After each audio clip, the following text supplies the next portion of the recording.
विवादास्पद चीज था। इनमें से एक से अधिक सही, इनमें से कोई सही नहीं। एक पांचवा विकल्प हो जिसमें नॉट आंसर्ड या नॉट अटेम्प्ट का ऑप्शन हो। अगर किसी क्वेश्चन का आंसर हम नहीं देना चाहते हैं तो गोला कोई ना कोई रंगना है, खाली नहीं छोड़ना। उसके लिए एक अलग से विकल्प दिया जाए, यानी पांचवा विकल्प दिया जाए। यही व्यवस्था बीपीएससी ने किया, जिसका हम स्वागत करते हैं। आपको पांचवा विकल्प ई ऑप्शन जो है उसका गोला रंगना पड़ेगा, ये अनिवार्य है। नहीं तो फिर 1/3 आपका नेगेटिव मार्किंग कटना शुरू हो जाएगा। 1/3 नेगेटिव मार्किंग की व्यवस्था है। नमस्कार, आप लाइव सिटीज देख रहे हैं। मैं हूं आपके साथ काव्या। बीपीएससी ने अपनी ऑब्जेक्टिव परीक्षाओं को लेकर बड़ा बदलाव किया है। इसके लिए नोटिफिकेशन जो है वो आयोग की आधिकारिक वेबसाइट पे जारी कर दिया।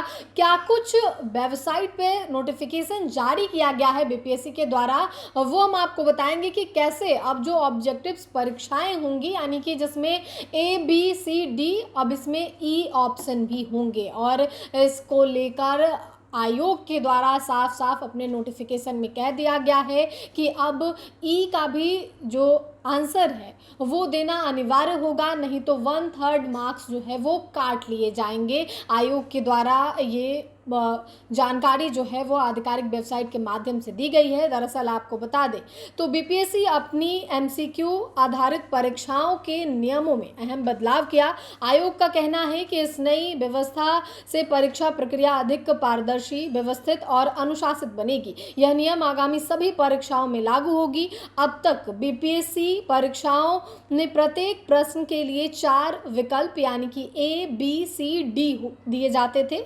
अभ्यर्थियों के लिए किसी प्रश्न का उत्तर देना अनिवार्य नहीं था। इसी कारण कई छात्र कुछ सवालों को खाली छोड़ देते थे, जिससे मूल्यांकन प्रक्रिया पर असर पड़ता था। लेकिन अब नई व्यवस्था के तहत अब हर प्रश्न के 5 विकल्प दिए जाएंगे। इसमें ई विकल्प को नया जोड़ा गया है, जिसका मतलब प्रयास नहीं किया गया, यानी कि नॉट अटेम्प्ट लिखा होगा ई पे कि हमने इस क्वेश्चन पे प्रयास नहीं किया या फिर इसे अटेम्प्ट नहीं किया, और इसके नंबर भी काटे जाएंगे। बता दें तो अभ्यर्थी 5 विकल्प में से किसी का भी चयन नहीं करता है, तो ऐसे प्रत्येक अनआंसर्ड प्रश्न का नकारात्मक अंक करते हुए 1/3 अंक की कटौती की जाएगी। तो ये एक बड़ी प्रक्रिया जो है बीपीएससी के माध्यम से की गई है। इस पूरे प्रक्रिया पर खुद छात्र नेता दिलीप जानकारी दे रहे हैं, बता रहे हैं कि इसकी मांग जो है वो हम लोगों के द्वारा की गई थी। आप पहले छात्र नेता दिलीप को सुने कि वो क्या कुछ कह रहे हैं।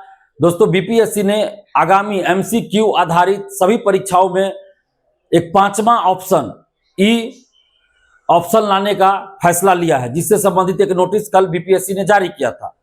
इससे पूर्व भी कुछ वर्षों तक बीपीएससी की परीक्षाओं में ई ऑप्शन हुआ करता था, पांचवा विकल्प ई हुआ करता था।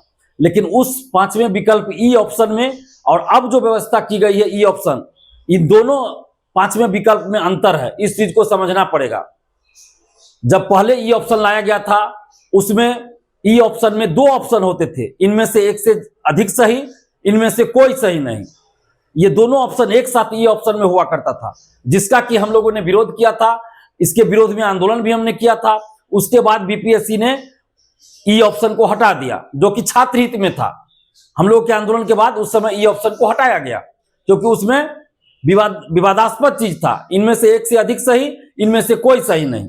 दोनों ऑप्शन एक साथ था ई ऑप्शन में, इसलिए हम लोगों ने विरोध किया, तो ई ऑप्शन को बीपीएससी ने हटा दिया था। लेकिन अब जो ई ऑप्शन लाया गया है, पांचवा विकल्प ई ऑप्शन, ये अलग है, जिसकी मांग हम खुद कर रहे थे।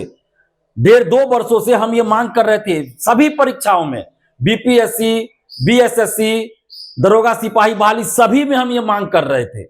लेकिन चलिए, खुशी की बात है कि बीपीएससी ने इस व्यवस्था को लागू करने का निर्णय लिया है। तो सबसे पहले तो हम बीपीएससी को धन्यवाद देते हैं, क्योंकि अब जो ई ऑप्शन लाया गया है बीपीएससी के द्वारा, वो छात्र हित में है। छात्र हित मतलब ईमानदार छात्र हित में है, जो ईमानदारी से तैयारी करते हैं, ईमानदारी से परीक्षा देते हैं, वैसे छात्रों के, वैसे अभ्यर्थियों के हित में ये ई ऑप्शन है, जिसका कि हम स्वागत कर रहे हैं। हम खुद पिछले 1.5-2 वर्षों से इसके लिए प्रयासरत थे, संघर्ष कर रहे थे कि सभी बहाली में जहां ऑब्जेक्टिव क्वेश्चन होता है वहां पे ई ऑप्शन हो, एक पांचवा विकल्प हो जिसमें नॉट आंसर्ड या नॉट अटेम्प्ट का ऑप्शन हो। अगर किसी क्वेश्चन का आंसर हम नहीं देना चाहते हैं तो गोला कोई ना कोई रंगना है, खाली नहीं छोड़ना। उसके लिए एक अलग से विकल्प दिया जाए, यानी 5वां विकल्प दिया जाए। हम यही मांग कर रहे थे, क्योंकि अभी तक क्या होता है, आप लोग भी अभ्यर्थी बहुत सारे बताते हैं कि बहुत सारे अभ्यर्थी एग्जाम हॉल में क्या करते हैं, 10, 12, 15 क्वेश्चन रंग आए, बाकी सभी क्वेश्चन का गोला खाली छोड़ दिए कि बाद में हम सेटिंग कराएंगे, बाद में गोला रंगवाएंगे पैसा देकर और सेटिंग करवाएंगे। तो इसलिए हमने ये मांग किया था और अभी भी कर रहे हैं सभी भर्ती आयोगों से कि एक 5वां ऑप्शन होना चाहिए जिसमें नॉट आंसर या नॉट अटेम्प्ट। अगर अभ्यर्थी किसी क्वेश्चन का आंसर नहीं देना चाहते हैं तो खाली नहीं रहना चाहिए, उसके लिए एक 5वां विकल्प हो जिसको रंगना, गोला रंगना अनिवार्य हो। तो यही व्यवस्था बीपीएससी ने किया, जिसका हम स्वागत करते हैं, बीपीएससी को इसके लिए धन्यवाद देते हैं। और आप जितने भी अभ्यर्थी हैं ईमानदारी से तैयारी करते हैं, आपके हित में है। और इस ई ऑप्शन के बारे में हम ये कहना चाहेंगे कि अब जो बीपीएससी ने ई ऑप्शन की व्यवस्था किया है, तो इस ई ऑप्शन में क्या है कि अभी तक आप 4 ऑप्शन हुआ करते थे किसी भी क्वेश्चन के आंसर में, तो उसमें से आपको कोई एक आंसर अगर सही लगता है तो उस गोला को आप रंगते थे। अगर आपको कोई आंसर उसमें नहीं देना है, किसी क्वेश्चन का आंसर नहीं देना है, किसी क्वेश्चन का आंसर आप नहीं जानते हैं, तो चारों गोला खाली छोड़ देते थे। लेकिन अब क्या करना होगा आपको, अगर किसी क्वेश्चन का आंसर आपको नहीं आता है या आप आंसर नहीं देना चाहते हैं, कंफ्यूज है या जो भी कारण हो, तो आपको अनिवार्य रूप से 5वां ई विकल्प को रंगना पड़ेगा गोला को। ये अनिवार्य है, ई ऑप्शन अनिवार्य है। या तो 4 में से किसी एक ऑप्शन को आप रंगिए जो आपको सही आंसर लगता है, नहीं अगर चारों में से कोई विकल्प आप आंसर के रूप में नहीं देना चाहते, आपको आंसर नहीं पता है, तो आपको 5वां विकल्प ई ऑप्शन जो है उसका गोला रंगना पड़ेगा, ये अनिवार्य है। नहीं तो फिर 1/3 आपका निगेटिव मार्किंग कटना शुरू हो जाएगा। 1/3 निगेटिव मार्किंग की व्यवस्था है, तो 1/3 आपका मार्क्स कट जाएगा। तो ये एक अच्छी व्यवस्था है, क्योंकि हजारों अभ्यर्थी ऐसा करते थे कि 10-15 गोला रंग दिया, बाकी छोड़ दिया कि बाद में हम सेटिंग करवाएंगे। और हम ये लगातार मांग कर रहे थे कि अलग से एक ऑप्शन दिया जाए 5वें विकल्प के रूप में, जिसमें नॉट आंसर या नॉट अटेम्प्ट वाली बात हो। तो बीपीएससी ने अब ये व्यवस्था कर दी है, तो इसका हम स्वागत करते हैं, धन्यवाद देते हैं बीपीएससी को कि छात्र हित में उन्होंने ऐसा काम किया है। लेकिन साथ ही ईमानदारी से काम होना चाहिए। सीसीटीवी कैमरा, बायोमेट्रिक जो भी व्यवस्था होती है उसमें ऐसे लोगों को न रखा जाए जो धांधली सेटिंग में संलिप्त रहते हैं या ब्लैक लिस्टेड कंपनी है, वैसे लोगों को नहीं रखा जाए, वैसे कंपनी को नहीं रखा जाए, नहीं तो फिर इसका भी उतना फायदा नहीं हो पाएगा। तो सबसे ज्यादा जरूरत है ईमानदारी से एग्जाम कराना। और अभी जो व्यवस्था बीपीएससी ने किया है उसके लिए हम बीपीएससी को धन्यवाद दें। जहां भी अच्छा काम होगा, चाहे कोई भी भर्ती आयोग हो, कोई भी सरकार हो, हम उसकी तारीफ करते हैं।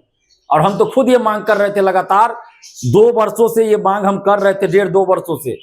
तो बीपीएससी ने अब इस मांग को स्वीकार किया है, तो इसके लिए हम बीपीएससी को धन्यवाद देते हैं। साथ ही दरोगा, सिपाही, बीएसएससी एवं अन्य भर्ती आयोगों से भी अपील करते हैं कि वहां भी इस तरह की व्यवस्था लागू कीजिए। तो आपने छात्र नेता दिलीप को सुना, जिन्होंने बीपीएससी की इस नई प्रक्रिया को लेकर जो है अपनी बातें रखी है और इसको सराहा है, कहा है कि ये जो विचार है बीपीएससी की ओर से, ये जो नियम लागू किया गया है, ये सकारात्मक साबित होगा। क्योंकि आने वाले दिनों में जो परीक्षाओं में धांधली होती है, कई बार ऐसा देखा जाता है कि कई छात्र परीक्षा हॉल में जो उनको OMR सीट भरने के लिए दिया जाता है वो नहीं भरते हैं, छोड़ देते हैं, और बाद में परीक्षा में पैसा का लेन देन और धांधली होता है, जिसके बाद से कई बार बीपीएससी पे सवाल खड़ा होता है। और ये जो प्रक्रिया ऑप्शन ई का जो प्रक्रिया लाया गया है बीपीएससी के द्वारा, ये काफ़ी सराहनीय है। खुद छात्र नेता दिलीप ने भी जानकारी दी है, आपने वीडियो में सुना है। फिलहाल के लिए इतना ही। साथ ही चैनल को सब्सक्राइब करें, फेसबुक पेज को लाइक करें। वीडियो देखने के लिए आपका धन्यवाद।